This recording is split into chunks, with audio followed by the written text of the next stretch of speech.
ایک واقعہ مشہور ہے کتب میں کہ ایک بوڑھی عورت آپ صلی اللہ علیہ وسلم پر گوبر وغیرہ ڈالتی تھی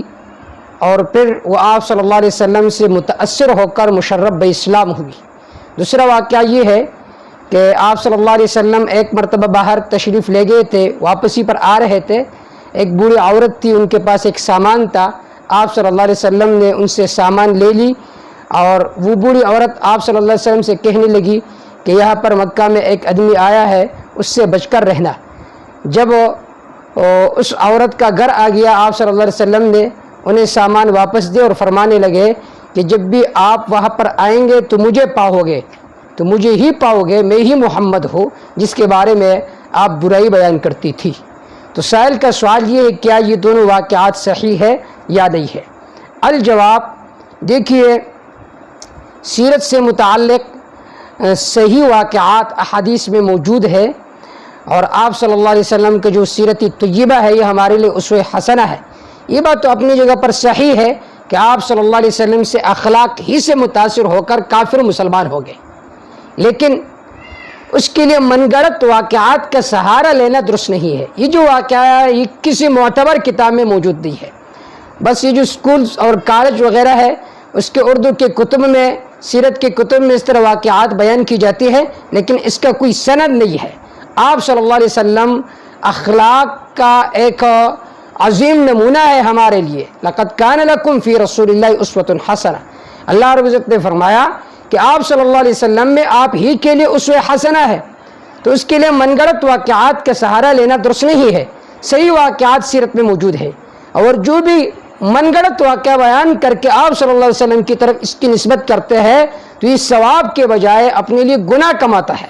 حدیث پاک میں آتا ہے، حضرت مغیرہ رضی اللہ تعالیٰ عنہ فرماتے ہیں، سمعت النبی صلی اللہ علیہ وسلم یقول، کہ میں نے آپ صلی اللہ علیہ وسلم کو فرماتے ہوئے سنا کہ آپ صلی اللہ علیہ وسلم نے فرمایا، ان کذب علی لیس ککذب علی احد،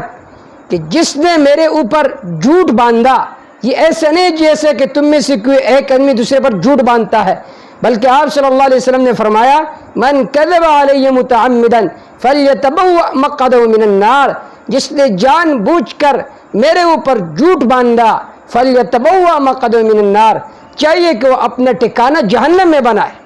یہ روایت امام بخاری رحمہ اللہ نے اور دوسرے محدثین نے ذکر کیا ہے۔ تو آپ صلی اللہ علیہ وسلم کے اخلاق میں، آپ صلی اللہ علیہ وسلم کی سیرت میں ہمارے لیے اسوہ حسنہ ہے، لیکن اس کے بارے میں صحیح روایت موجود ہے، اس کا سہارا کیوں نہیں لیتے؟ جیسا کہ ایک حدیث میں کہ ثمامہ بن اسال رضی اللہ تعالیٰ عنہ آپ کے اخلاق سے متاثر ہو کر مشرف باسلام ہوئے، بخاری میں یہ واقعہ موجود ہے۔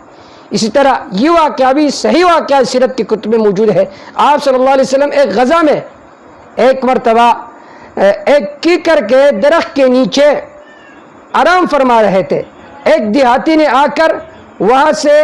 تلوار اٹھا لیا، آپ صلی اللہ علیہ وسلم کے پیٹ پر بیٹھ گئے، کہنے لگے میں یمنعک منی، آپ کو کون بچائے گا مجھ سے؟ تو آپ صلی اللہ علیہ وسلم نے فرمایا اللہ، مجھے اللہ ہی بچائے گا۔ تو اس لفظ کے وجہ سے آپ صلی اللہ علیہ وسلم نے اتنی تیزی سے یہ لفظ ادا فرمائی کہ اس کے ڈر کی وجہ سے اس کے ہاتھ سے تلوار نیچے گر گیا، اور آپ صلی اللہ علیہ وسلم کو چھوڑ کر چلے گئے، قریب نخلستان میں غسل کر کے واپس آئے اور مشرف باسلام ہوئے۔ اور جب انہوں نے کہا کہ آپ کو کون بچائے گا مجھ سے، تو آپ صلی اللہ علیہ وسلم نے فرمایا اللہ، تو ڈر کی وجہ سے تلوار ہاتھ سے نیچے گر گیا، تو وہ پھر آپ صلی اللہ علیہ وسلم اس کے پیٹ پر بیٹھ گئے، فرمانے لگے میں یمنعک منی، تو وہ کہنے لگا انت الکریم ابن الکریم، آپ صلی اللہ علیہ وسلم نے اس کو معاف کر دیا۔ تو اس اخلاق سے متاثر ہو کر وہ مشرف اسلام ہوئے۔ اس کے علاوہ سینکڑوں واقعات سیرت کے کتب میں موجود ہے، لہٰذا من گھڑت واقعے کے بجائے صحیح واقعہ کیوں بیان نہیں کرتے؟ آج کل خطبہ میں، واعظین میں یہ مرض بہت تیزی سے پھیلتا جا رہا ہے کہ وہ